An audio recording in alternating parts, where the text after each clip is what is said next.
It is my distinct honor to introduce to you a distinguished medical professional and visionary leader, Dr. Mukesh Tripati, MD, renowned in the realm of healthcare and academia. With an illustrious background as the director of All India Institute of Medical Sciences, Mangalagiri, his tenure commenced in 2019 marking a pivotal moment in the institution's journey. Having previously excelled as a medical superintendent and professor in anesthesiology at AIIMS Rishikesh, as well as contributing significantly to SGBGI Lucknow, his rich expertise spans academia, administration, and prolific research with 171 publications, a recipient of prestigious accolades including the Uttar Pradesh Ratan and Fellowship of National Academy of Medical Sciences. Dr. Mukesh Tripati embodies excellence and dedication in the medical field. Now I request Dr. Mukesh Tripati, sir, to take over the podium. Namaskar.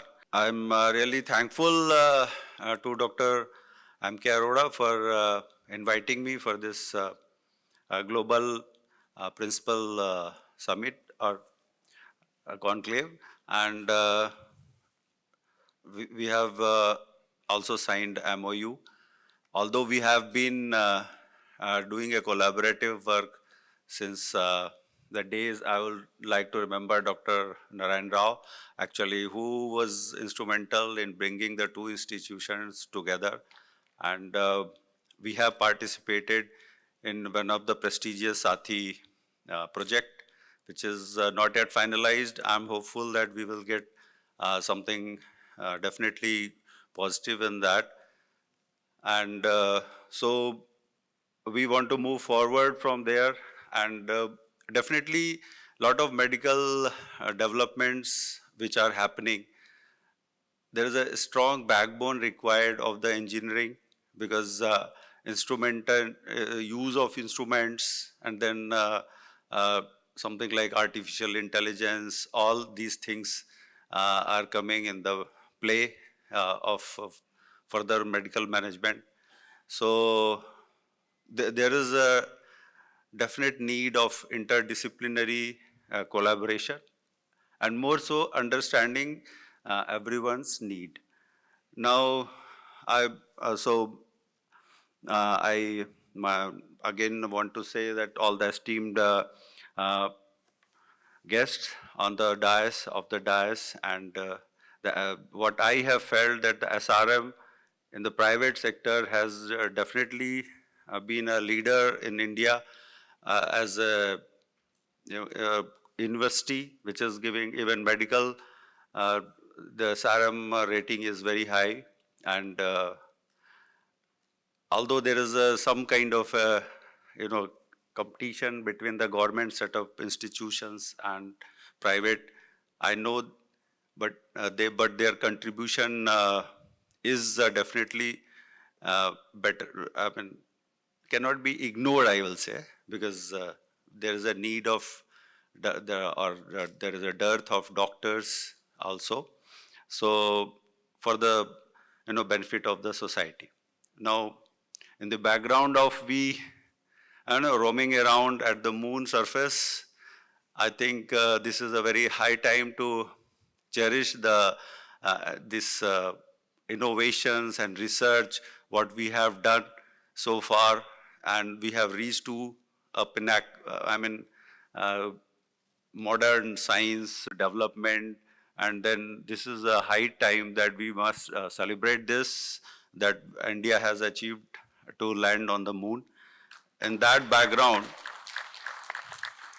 I'm sure this is all happening because of a lot of enthusiasm and collaboration and out-of-box thinking.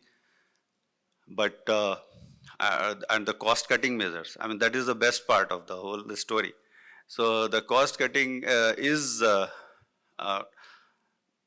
very important step for us, being in the developing stage or in coming still developing countries category, and I'm sure now being a fifth in the world, and then with the leadership and our Prime Minister Modi ji always pushing us that to reach our third economy. I mean, these goals are already set and we have to just participate and do the development. What I feel that all the scientific growth ultimately should be in the benefit of society and the better living of the society, which we have definitely achieved because when India the freedom came, our life expectancy was hardly 37 or 40 years, and now it is more than 72, around 72 years. So that means the quality of life of the people and longevity has gone up, and the longevity, besides longevity, I think the contribution and the development towards scientific base has somehow led us to or has dissociated from the some of the valuables which were linked in the Sanatan Dharma. That should also be looked back, and the materialization should not be to the extent that it starts destroying the environment. So these things are the areas where a lot of, I think, rethinking is required. We all know, I still see that while coming from the highway side, there is a heap of garbage. And I don't know what to do with that. That is the situation. So at some point of time, we have to think uh, how to, manage the growing society, this city burden of disposal of garbage and all those things. One more thing, what I have felt uh, after joining this AIIMS, that although we have developed a lot of new curriculum and we are imparting education to our young blood, but somehow whenever they are coming to work, they really lack the practical knowledge. And this is what I feel is lacking. Practical knowledge means which is that is lacking is say the knowledge about the procurement. I mean, very simple things. How to process the, to get your things processed, procured, which you want to use for your research or your day-to-day practice. Then I know, although we are moving towards e-office and all those kind of activities, making noting kind of a simple things, people are unable to do. And they are all the time struggling, which somehow I felt that probably these things should be also taught, which are, left to learn on your own. So at some point of time, these things should be touched. We have started talking a lot about the communication skills and lot of curriculum on communication skills. Yes, communication skill is definitely required, then humanization of the communication and, breaking the bad stories, all those things are being taught. We have been concentrating on those areas, but some practical things are missing, and the kind of English they write is horrible, I will say. Sometimes I feel, so these things are lacking in our new generation. And whether you like it or not, English will remain the language of communication. And particularly in the scientific world, when you are aspiring to publish in Nature and BMJ or some to get yourself highlighted. I mean, this is the what I feel, that if you feel pride that we have published in Nature, if you feel that feel pride that you have published in Lancet, then certainly you have to be more skilled or equally skilled in English language. So that becomes a basic demand. So teaching English language, I mean, coming from the north, definitely it was a difficult task. And at this age, it is very difficult to learn new language. I must admit that. I could not, learn Telugu. But because I will forget the words, I'm struggling and trying to learn, but in the morning when I wake up, I have forgotten the pronunciation and the meaning. So that kind of situation is there. So English is the only way to communicate. And many of the average people, the understanding of English is also not very good. I'm not saying that my English is good, but I have also came from a Hindi background. Proud of that. Proud of that. That Hindi is my mother tongue. But I mean, with a lot of efforts, I tried to improve my English and uh, change the thought process. So this is what I feel that when we are developing the curriculum, I think if these things are addressed by the uh, universities who are developing the general kind of graduates also. General means humanities and all those kind of subjects. Then not so specific like engineering and medical.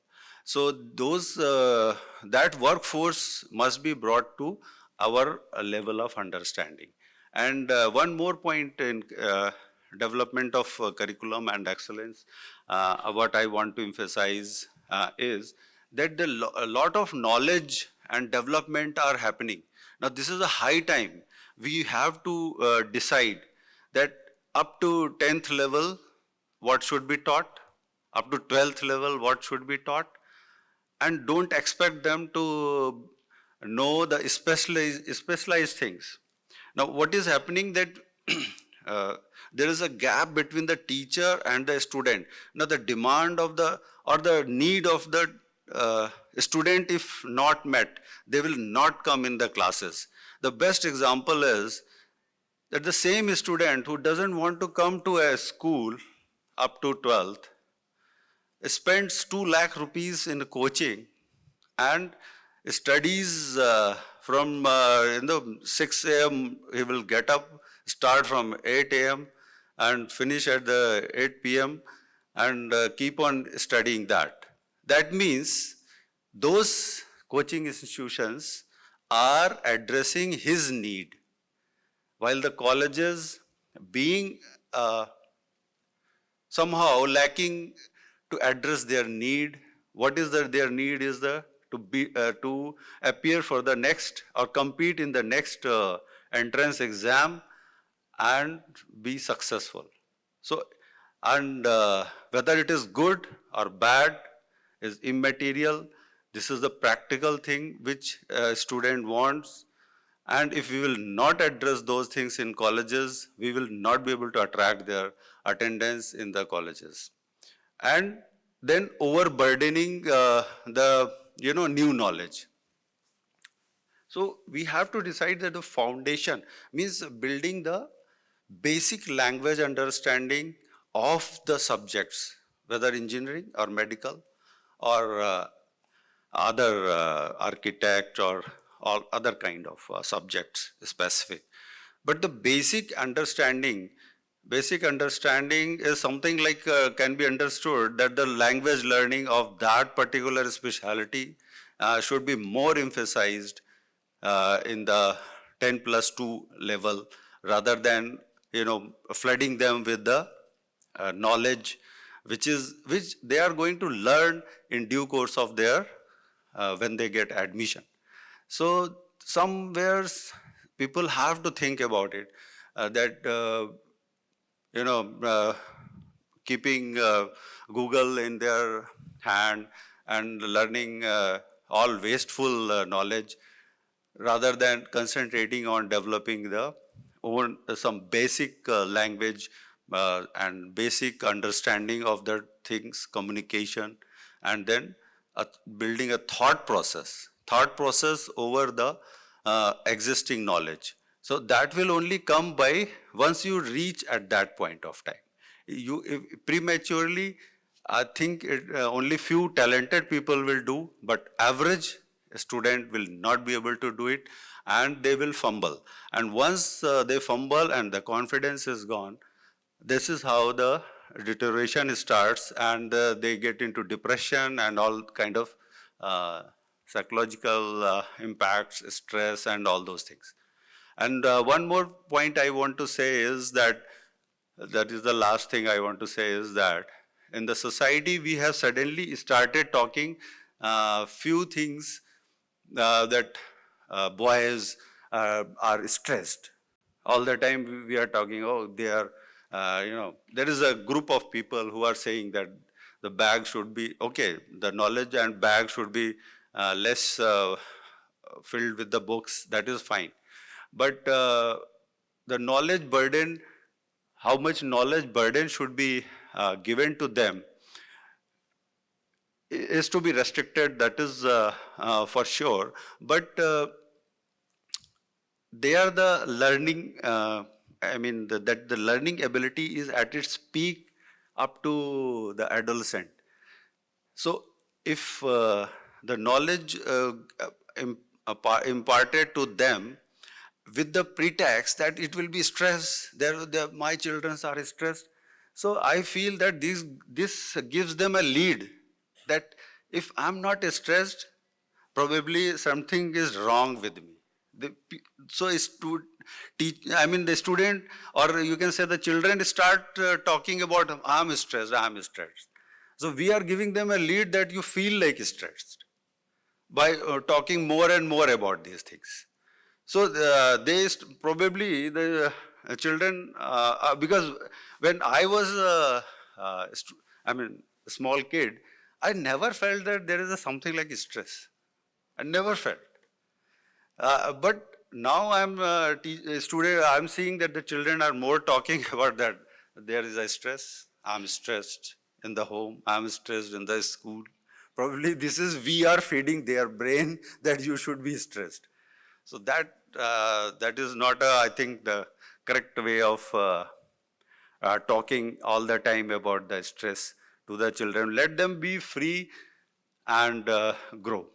So thank you very much once again for giving me this opportunity, and thank you, Dr. Arora, to share my views on this international platform. Thank you.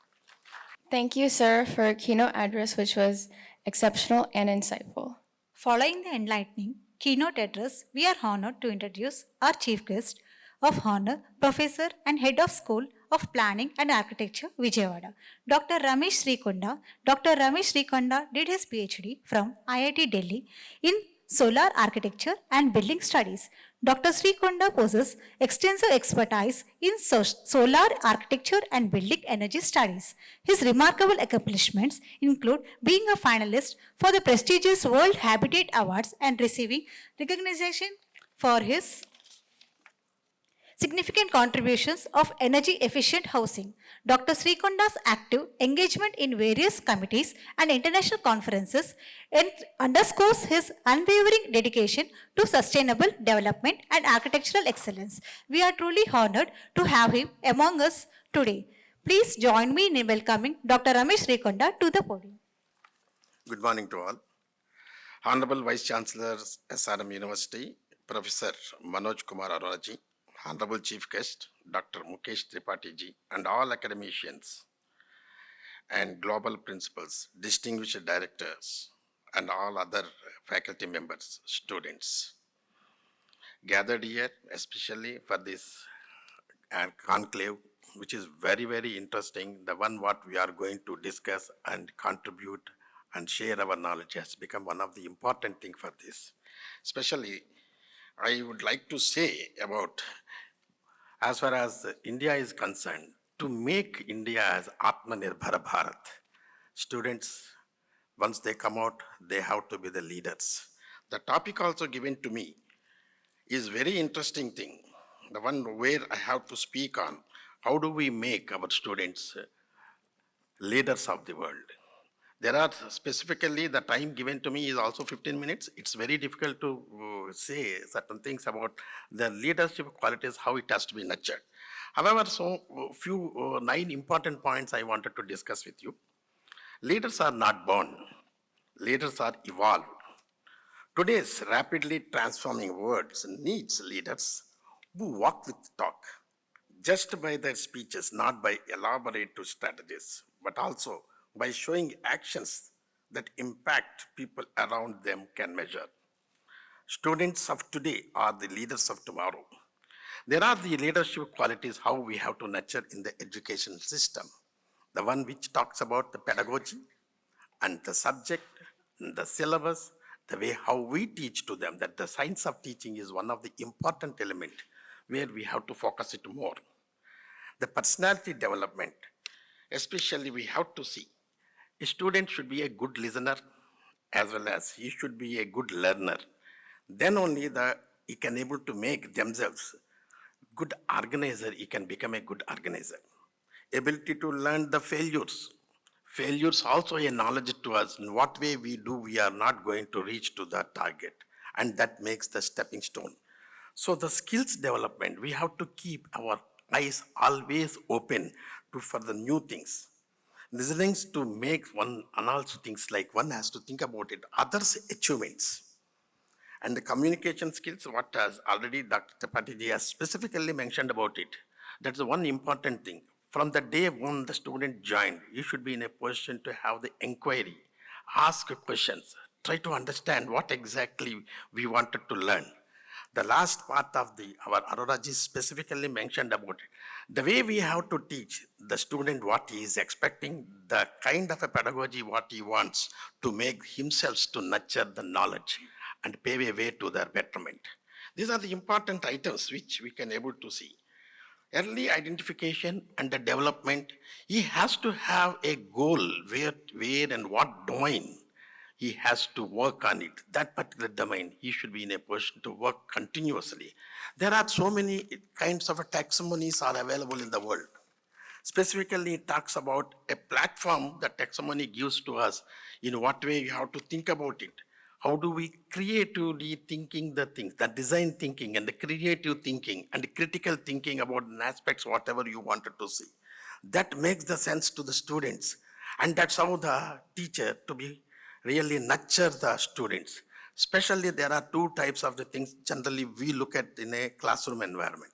One, a solution to the problem. That's how we look at it. A solution to any problem, any domain of interest, whatever you think about it. Another one is why the problem rises at all. That is a research. There are the 2 important things all the time we have to have in our mind. It is not only that giving the solutions to your problems and difficulties and kind of hardships, whatever we face. Why these kind of hardships and difficulties and problems are coming. That is where we have to look at it. That really drives the way we think about to put the persons and to thinking critically. The critical thinking aspects will lead to a type of a research. That is what is essentially required. Even if you look at it, the frameworks of the taxonomy, it talks evaluate, analyze, apply, and also to concentrate the particular ideology, particular thought process, particular creative thinking, and then try to think about it in what way these things can be analyzed. What are all the tools we have got, particularly in this contemporary world we have lived.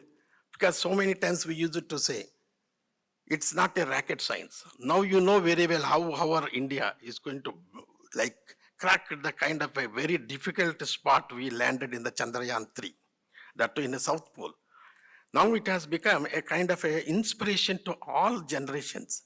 Difficult things also we can able to do. That's where we are standing now. So we have to think about it. How do we nurture ourselves? How the students to be nurtured by the teachers? Both the things will go hand in hand. Then the student-centric approach. One has to come out of the things. Like student, how he learns the things. That is how once we look at it, he learns the things in 4 different areas. One by himself has got the ability to learn. Second, what teacher? From the teacher, whatever he gains it. Third one is he gains the matter or the material or the subject or the knowledge from their peers, then from the industry. These are the four pillars of the learning, what is required to us to make a student strong in the industry. He himself can able to, not a job seeker as Harodaji specifically mentioned about it. He may be a job provider. That's how he can able to become a good entrepreneur and he can able to draw a kind of an abilities. Certain times there may be undistinguished potentialities he may be having. He has to distinguish what exact the potentiality he has. You should be in a position to work so that the qualities of the leadership can be improved and put it to proper direction, and he can able to make where he can able to lead and how he can able to nurture himself and lead to a good citizen and a good human along with the leadership qualities. There are so many other items specifically mentioned about it. The given specific task given to me is how we have to make a student a leader and then leader in his subject, in his domain interest. And he should be a person who can able to make himself a good entrepreneur, to make himself a good entrepreneur in what are all the ways and how we have to pave a way, how he himself has to pave a way for reaching to the target. These are the certain important questions we have to think about ourselves. Then cognitive development and emotional development. There are so many other things like social and physical development and ethics and morals. These are the several items which it inculcates and integrates and culminates into our mind when we are really learning a subject of a choice, anyone. Another thing is not like education alone makes the person leader. He should be a leader means he has to be himself has to nurture in different areas, curricular, co-curricular, extracurricular. All the activities he should have appropriate time he has to allocate and should make himself happy. If you wanted to live means academics alone is not the matter. You have to make yourself to see other sides where I can able to work and where I can make my life very easy and enjoy your life, enjoy your environment, enjoy your kind of a subject what you are taken and how you have to really make the things better for the society and to the community with the social responsibility. So that way we can able to think of it, the leadership qualities. The way what we learn in the classroom environment, we have to come out of the box and think about it in what are all the ways and means we can able to think about. And then that is how it can able to pave a way a person to understand about his undistinguished potentialities. And then you can see that how the incubations, in what way that startups we can able to make it. The innovations, whatever you can make it through the holistic development, whatever we are talking about. These are the important items which you can able to focus much more areas of this nature, then it really yields the better results and takes you to a line of that action, which it makes the students to a better side of the life. There are so many other items are there where we can really think of in detail so that specifically the ethical and moral values, when you look at it, one should have the proper integrity, respect, and fairness and justice, responsibility, compassion, honesty, truthworthiness, and civic responsibilities. These especially items, each and every item one has to inculcate and then you should think about it. You should be a good citizen and a good human. So once he come out, he has to develop and he has to stand like a leader means he should really inculcate these kind of a things and then it really makes them a good leader and a good human in the society to deliver the subject of or domains of his own, whatever, wherever he has really made excellence. That is how he comes out with so much of innovation and thinking in the direction of holistic nature. The flexibility curriculums, and then even you be there in one particular area, you can able to select different subjects of your choice. And then that NEP 2020, New Education Policy 2020, has given a lot of freedom to the students. The liberalization in the educational system, where the credit transfer systems you are having. If you have the MOUs like this, you can even study in some other area, particular subject. And some other subjects also, Swayam portal also gives a lot of knowledge to you, where you can able to improve knowledge of your interest. It may be any subject of your choice. It need not be the same domain where you are working, where you are studying. So these kind of a things like entry exit items also it has been given. If someone wanted to just break their studies after 1 year, after 2 years, after 3 years, he can go and work depending upon the way how you work out the curriculum. Some kind of a things that be given as a certificate or a diploma or PG diploma or diploma. These kind of a things help them, and the course structure also to be modified in such a way that once he goes out with exit, then he should be in a position to deliver certain things and work on that particular subject knowledge, whatever, and the skill, whatever he has gained. So these systems in the NEP 2020 has given a lot of flexibility and liberalization in education to make a student to improve and then develop the qualities of what we want. And then especially the holistic development and holistic education system, what specifically I said about it, there are 4 ways of learning as a pillars which we have to think about it. That's how we can able to make students by the teachers and as well as the students himself can able to work out on that. Now, finally, just I don't want to take much time of it.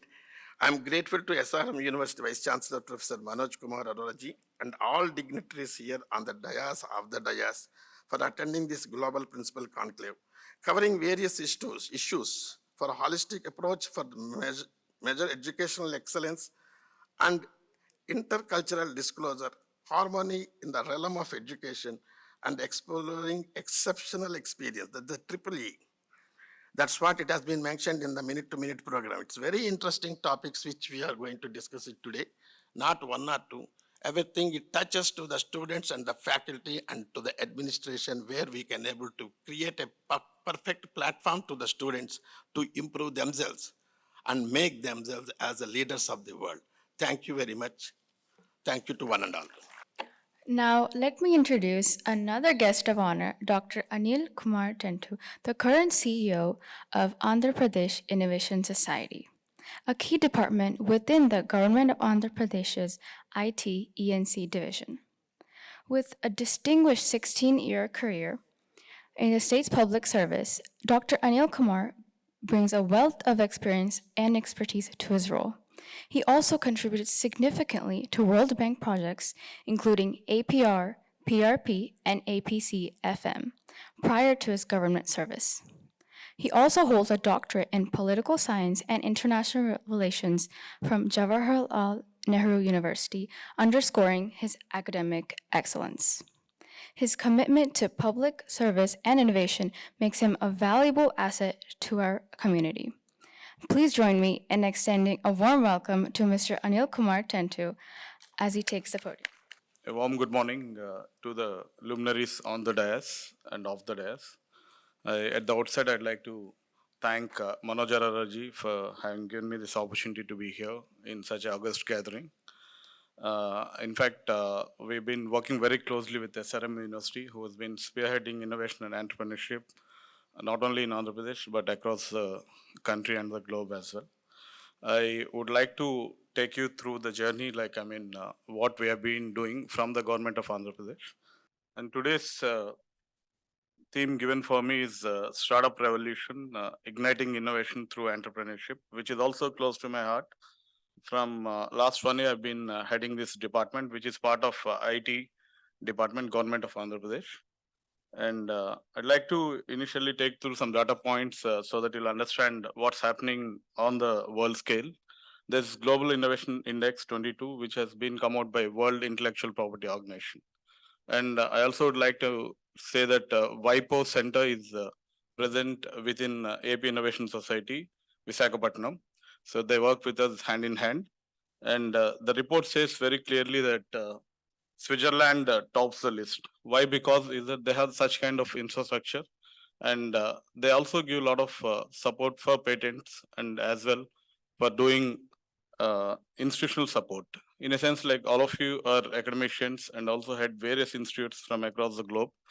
Here, the support is for the faculty to take up various activities and also giving the financial liberty for them to take such kind of activities.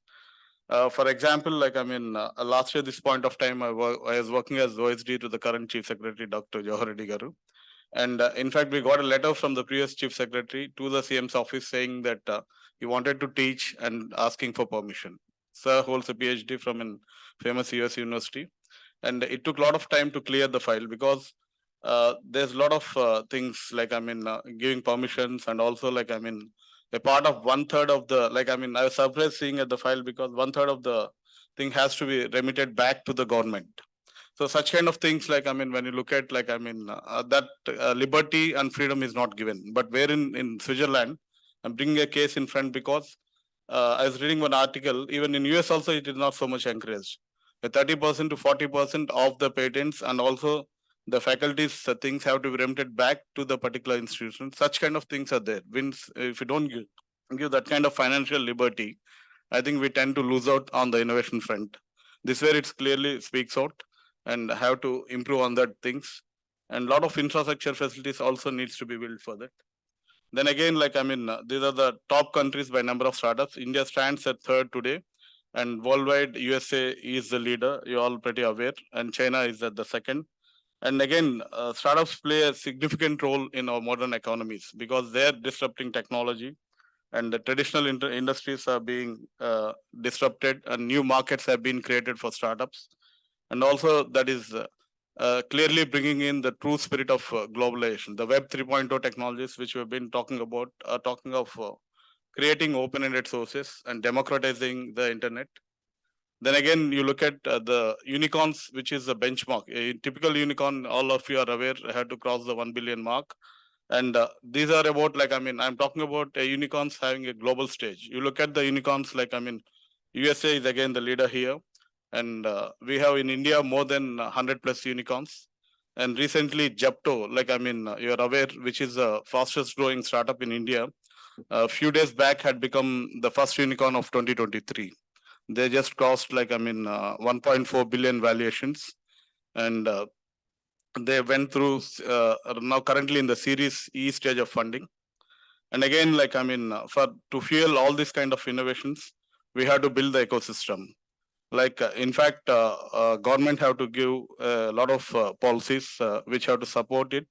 And also Arora ji was talking in the morning, the institutions like SRM or educational institutions like yours who are sitting with me have to bring in that kind of support mechanisms and access to funding, and also giving pilot opportunities with government, like whether it be business to government or business to business, or the product promotion has to happen. And the greatest challenge for a startup would be you look at as competition, peer competition, and bringing in the cash, and also scaling up and going to the next level. You look at the various sectors which are today affecting the startups growth is mainly the growth is seen in mainly in healthcare and logistics, then again financial services, AI, and e-commerce. E-commerce is going a big way. Most of the startups are doing this, and there is this interestingly UBI global benchmark report. Can I have a quick raise of hands? How many of you heard of it? Yeah, nice. It's called University Business Incubator Global Ranking, and it is being benchmarked currently. Where they benchmark the universities how they perform on the business indicators, and we are trying to collaborate with them. They had come out with the 21-22 report, and recently I had a discussion with the CEO Ali Amin. They headed from Sweden, and then AP government is collaborating with them for the 23-24 report. And we are also doing a shortly an incubators workshop where we want to bring in the key pillars of this university benchmarking report. Typically, only one startup mission from India, the Kerala startup mission, has been recognized, and then from the public sector thing. So we also would like to take it forward. And we are collaborating with a lot of UAE venture funds because they put in a lot of money these days for a lot of startups, including on foreign soils as well. Then now I'd like to take you through the AP Innovation Society story so that you'll understand how we are trying to build an ecosystem, collaborating with a lot of educational institutions here. This is about us, the journey and growth story of AP Innovation Society. We were formed way back in 2015, and today we are working with close to 36 incubators. I can proudly say SRM is one of our torchbearer incubators here. And put together, there are about 562 startups. And in AP, there are about close to 2,000 startups who are registered with Government of India. We are also in the process of setting up entrepreneur, innovation, and startup cells in 562 colleges, working across Andhra Pradesh with APSHE, which is like the University Grant Commission for us. And so far, we had given about 246 IPOs. And these are the services that we are offering from our side. Like, we give subsidized incubation space, the product prototyping, mentoring support, a lot of other accesses that we give. And they get a chance to work with Government of Andhra Pradesh as well. And also, the main verticals we are focusing are, as I said already, medtech, logistics, and agri-tech, which is very popular here. And we are also working with defense, because we are in a defense corridor. I'll explain in later part of my presentation. This is the incubation tower in Visakhapatnam, which is one of the biggest in Andhra Pradesh. It's built in 1 lakh square feet area. 60,000 plus square feet is the constructed space where currently 45 plus startups are operating. And a lot of plug and play space is given. Any startup wants to incubate with us, they can directly walk into us and then they can do the work from there. It's a totally ecosystem being there. You can see there for yourselves. And there are very good startups being incubated with us. A lot of them are into revenue generation, say more than a crore of rupees. They got patents like Andhra IoT, you see there is into home automation, AI and IoT, headed by IIM Bangalore person. Then again, GCRS from, they have office with us and office in IIT Kanpur. They're working on environmental solutions, lake management studies. And 5Cs is into defense startup, which is working with the Eastern Oil Command. And all of them are making a lot of revenue. There's quite a lot of them. I can share the deck with you later on. Then again, you can see this incubation tower in Kakinada, which is in another part of Andhra Pradesh. Here again, we had provided a lot of space for them to incubate. There are also startups working on payment gateways like Lipa, and there are other startups working on SaaS. Then again, this incubation tower in Vijayawada, where you would have come from, like today. We have startups here, mainly working on agri-technology and fintech. One is working on space informatics. Then again, we have an incubation tower in Tirupati, right outside the airport, which again, where a couple of startups had come forward. We are collaborating with IIT Tirupati there. These are the list of incubators in Andhra Pradesh. There are more than 36 incubators. The top 4 being you already saw from the government, from AP Innovation Society. And the rest of them are from IIT, IIM, Vizag, SRM, VIT. Then there's a lot of other educational institutions who had built in technology business incubators, TBIs.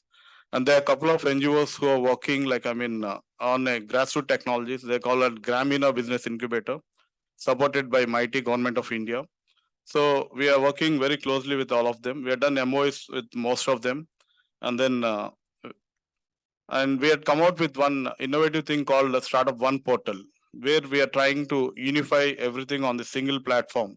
All these incubators we are trying to bring onto this platform so that the services can be accessed. It is called nothing but resource mapping. What we are aiming at is that all the research labs, say for some student in Visakhapatnam or Srikakulam want to access the Precision Technology Lab in IIT Tirupati, they can directly come onto a website, book the slot, and then go and work there.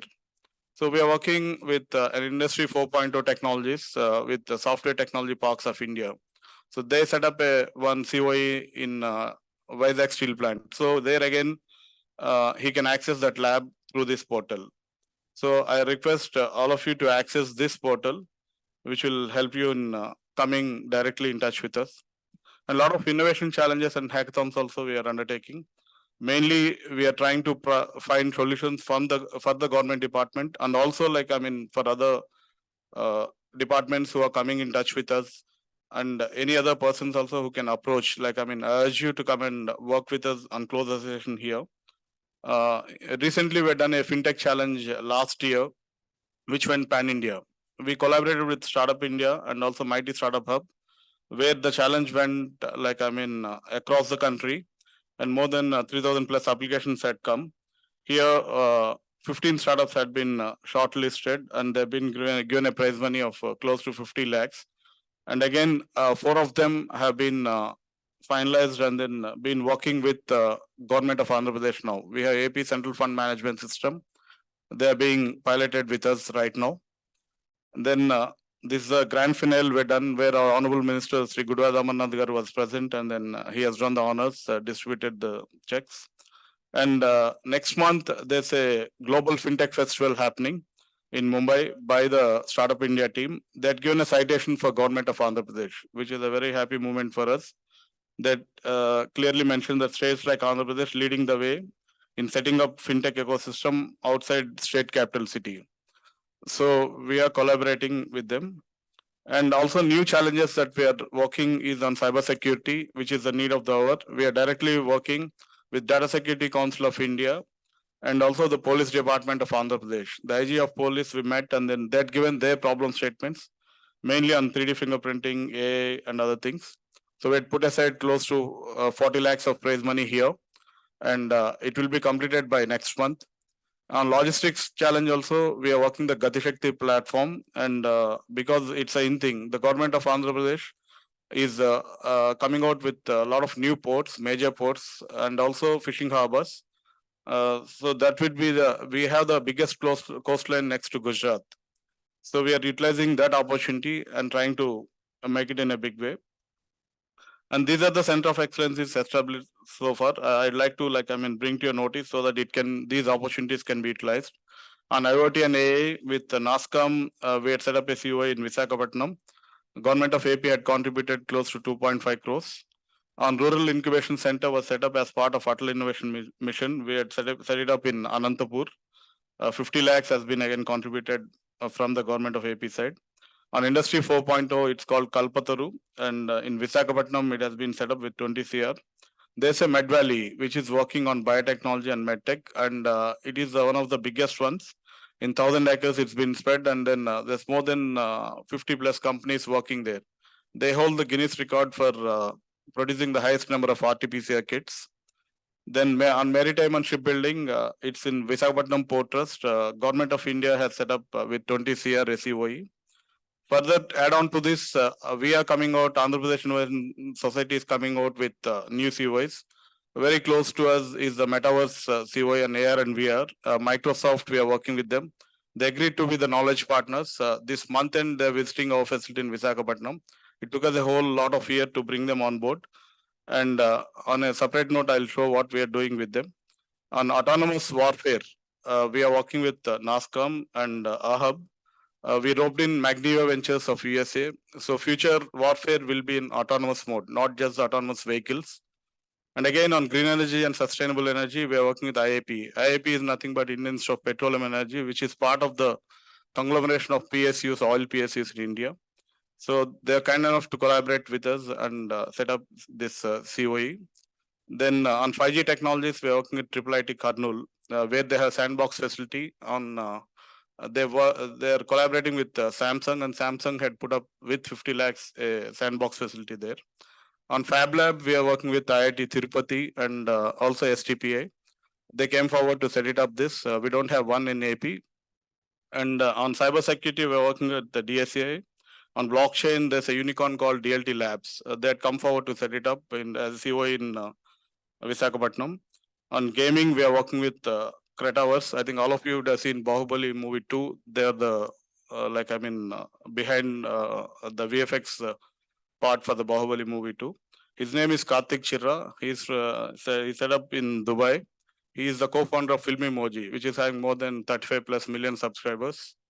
We roped in him. On photonics, there's one Professor Rao Tatavarti Garu. He is ex-director and also worked with Abdul Kalamji and as well Dr. Satish Reddy's colleague. He had come forward and we are in discussion stage. So we are setting up a COI in Visakhapatnam. We are giving close to about 2,000 plus square feet. On Startup Acceleration School, we are in talks with Google. There's only 14 acceleration schools across the country. They're also coming forward. They want to set it up with us. And Paytm founder Vijayawada Sharma Garu was with us last time in our global summit. And then he readily agreed to give a startup toolkit to all the startups across AP. So we'd like to utilize that opportunity. with Oppo, which has got the highest cash in hand, mobile technology one. They're starting a startup acceleration school with consultations. And these are the cohorts and master classes we ran. In fact, as I said, IAP, like you see, the joint certification was done by both IAP and AP Innovation Society, and more than 40 startups had worked. Then again, on Metaverse, we did a cohort and masterclass to understand how many startups are close to it. And next, we are doing a cohort and masterclass on EVs, vehicles. This is the one that I'm talking about, Microsoft. Microsoft had designed 4 curriculums exclusively for startups, and it's on a pro bono basis, which we are planning to kickstart with our Honorable CM Garu probably next month in 100 colleges directly in Andhra Pradesh. You can see the Module 1, Module 2, Module 3, Module 4 is a capstone project, and certification and badges will be given directly by Microsoft. So this is the setup that they're asking, and if any of you would like to come forward, this is the indicative lab structure. Close to it would be 20 to 25 lakhs with 5 HoloLens they have to take, and also has to have a PC and a laptop. The advantage of the HoloLens 2 in the design process is mostly in the validation phase, when the designer needs to know whether his or her design is really fit for industrialization. And this is hugely accelerated by 80%. On the manufacturing side, we use HoloLens 2 to enable the workers to achieve complex tasks or tasks that require an intense reading of documentation. Well, finally, they're hands-free and they can access complex areas, they can handle heavy parts while having all the information they need right in front of their eyes. The advantage of the HoloLens 2 in the design process is mostly in the validation phase, when the designer needs to know whether his or her design is really fit for industrialization. And this is hugely accelerated by 80%. On the manufacturing side, we use HoloLens 2 to enable the workers to achieve complex tasks or tasks that require an intense reading of documentation. Well, finally, they're hands-free and they can access complex areas, they can handle heavy parts while having all the information they need right in front of their eyes.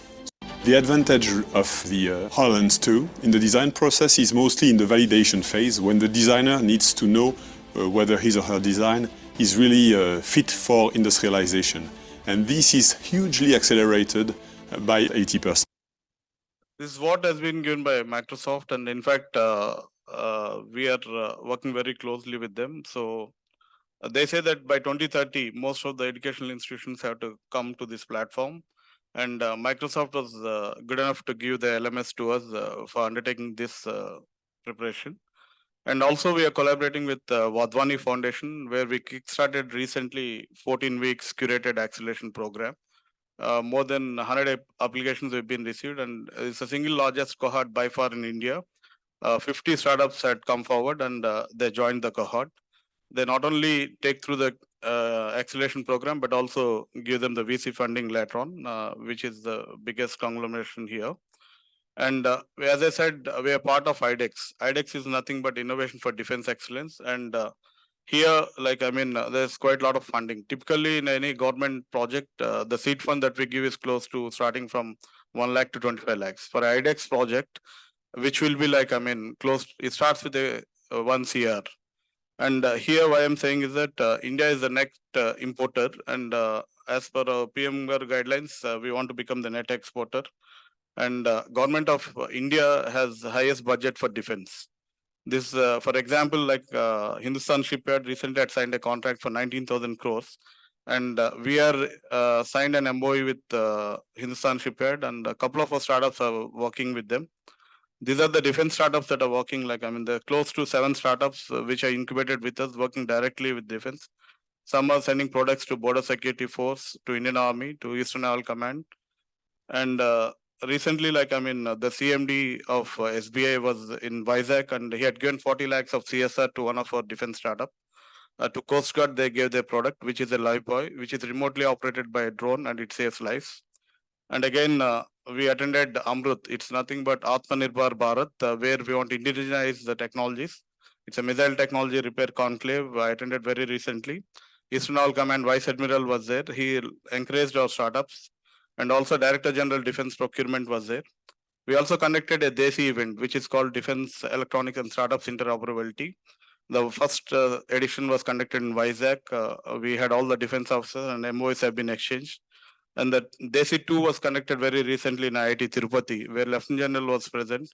And we wanted to encourage ESDM startups there. Then we are collaborating with Naval Science and Technological Laboratories, a DRDO lab in Visakhapatnam. The director was with us. Here, the beautiful part of this is that he agreed to transfer the technology to startups at 1/10 of the cost. For example, they're working on lithium-ion batteries for submarines. The technology typically would cost for R&D a crore and above. Only defense can do that. The DRDO labs can do it. We were there. And sir readily consented that at 10 lakhs, he can transfer the technology to a startup who would come forward and take it up for product upgradation and marketization. The rest they can pay once they start getting the revenues. And also Naval IT team was in our office discussing with the startups. They wanted a lot of problems to be solved. They're very keen to open up.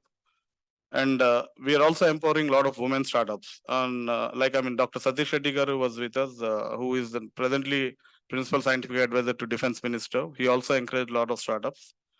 And we are connecting industry innovation incubators. Each of the incubator we want to connect to a industry here. For example, in Vijayawada, we have Effectronics here, which is the biggest industry.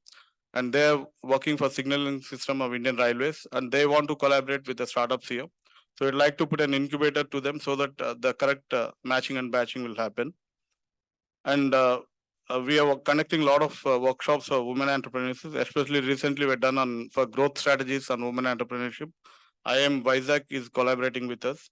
We've done workshops there and also workshops in Vijayawada here. We are also celebrated women entrepreneurship on World Intellectual Property Day. Then again, we had created something with the AP Chamber of Commerce called Angadi. Angadi typically means in Telugu a center of trade. So where women can exchange their products, women entrepreneurship can be, it's a trading point for them. A lot of students have been encouraged to visit our facilities. They can come down and see how it is happening because that's the right motivation point. Then again, a lot of funds have been dispersed through us, either in the form of grant or typically we are giving what is called as EAR, entrepreneur in residence, that come sit with us and incubate and work with us. Then again, a lot of new schemes are there with Government of India. I don't want to bore you with this. We are working with a lot of other departments, not just IT. Then we are in the process of setting up a new accelerator in Visakhapatnam with 100 crores. The government had consented for that. Part of the funding is coming from the central government. A lot of activities we are taking up. Like I'd like most of you to be the mentors because you are distinguished luminaries from your own field. You can be our mentors, and we are planning a talk series with a OTT. It's called My Startup TV, based in Hyderabad, and they come forward to do the series with us. And rural grassroots innovations also we'd like to bring to light because not much of startups are coming forward to us. Typically, there's this girl who had come and met me and approached me on LinkedIn. Then she is from Vijayanagar, which is one of the tier 3 cities of AP. Then after 1 month, I told her, get in touch with my PA and you have the time to meet me and all. After 1 month, she could able to come and catch up. Then she was asking me, she's very young, and then she just passed out from engineering college, Raghu Engineering College from Vijayanagar. And she was in front of me and I was shocked. I said, what's your age? She said, I just passed out. It's 21 years. And she said, sir, I just don't want space for incubation. But she came with 2 other guys who are her senior. And she was telling me that, sir, I need VC funding or support in whichever way you want to give me. I said, what exactly are you doing? She said, I'm doing a wedding planning. I said, is there a scope for you to do? She has shown me and I was shocked to see she's already had a revenue of more than 1 CR. Then I said, how did you do it? She got an aggregation of more than 300 service providers in Vijayanagar. Any typical wedding, if it happens in Vijayanagar, it has to go through her. And she gives a straight discount of 30%. And she became a market aggregator and then she's able to do it. And those 2 guys who are there asked, I said, they're my seniors who actually started that company. I bought them for 40 lakhs and I want more than 2 crores to pick my operations. I want to expand to other cities. They were typically such cases where I met somebody who made an edtech company They sold to Byju's. Byju's is the biggest edtech here. And then they bought them off, and then they're starting into another one. They didn't even pass out from that college. They're in the final year, and then they came for a pitching. They're seeing the pitch deck. Then I said, okay, we'll promote you there. So these kind of stories we'd like to bring to light. And then I also request Aurora ji to do such magazine stories so that like it'd be inspiring for students everywhere. And then these are the sector-wise MOIs we're done in Global Investor Summit. We've done a lot of MOIs with international bodies. Like Skolkovo Foundation typically is the biggest startup village in the world. I think you've heard of it. It's in Moscow, and we've done an MOI with them. They invited us to come there and also set up shop here. We've done one MOI with the European Economic Council of Development from Spain directly, and they bring in quite a lot of money to India. Currently, it's in process with RBI. And also, we've done E-Square International from UK. And there's a lot of VC funding that we want to bring in. Like we're in the process of working with Bloom, Ethera Ventures, then Head Start. So I told them, all of them very clearly, that at AP government, AP Innovation Society, we'd like to give them space free of cost, provided they come and stay with us. With ICICI Bank, we're talking, we're asking them to set up a digital bank with us. So also more to it, we are opening for interns. Like, typically we push a lot of startups to start this. And a lot of applications that come from IIT, then IIMS, then again from local universities. We had taken last year close to 161. Couple of interns had come and interned with us directly, AP Innovation Society also. So we had a participation in G20 also. We've done a Visakhapatnam Startup 20 Sabha, where we invited a lot of leaders from the incubators. And in the G20 thing that has happened in Visakhapatnam, we had created a digital twin of Vizag and set it up there. And a lot of newspaper clippings, we have been doing quite a lot on this. So I don't know, bore you with this. Then typically we are working on, our Honorable CM Garu, Sri Jagan Mohan Reddy Garu is very close to his heart is the solar projects. And we are encouraging a lot of startups to work on this. Thank you for your patient hearing.